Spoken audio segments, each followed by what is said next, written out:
আমাদের বিজয় হয়ে গেছে। এই বিজয় ইনশাআল্লাহ কেউ আটকাতে পারবে না।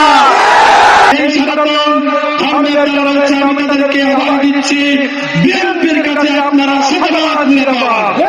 আওয়ামী লীগের সাধারণ নেতাকর্মীদেরকে আমি আহ্বান দিচ্ছি, আমাদের কাছে আপনারা শতভাগ নিরাপদ।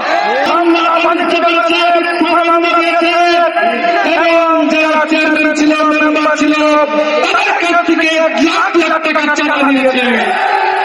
আজকে সেই আওয়ামী লীগের সাধারণ নেতাকর্মী ভোটারদেরকে বলা হচ্ছে আমাদের কাছে তোমরা নিরাপদ। তো ভাই, জনভোটের কাছে চাঁদাবাজি কেন করেছো? আজকে হাত চাঁদাবাজি করেছি, হামিদ ভাই করেছে, জীবন ভাই করেছে, হাত দখল, পাওয়ার দখল, বাজার দখল, বাস স্ট্যান্ড দখল, টেম্পু স্ট্যান্ড দখল, এখনো পর্যন্ত কারা করে রেখেছে খাদ্যের। আমি আপনাদেরকে কথা দিচ্ছি, আমি নির্বাচিত হলে এই সমস্ত দখল উচ্ছেদ করা হবে। আর কোন উচ্ছেদবাজি দখল দায়িত্ব চলবে না।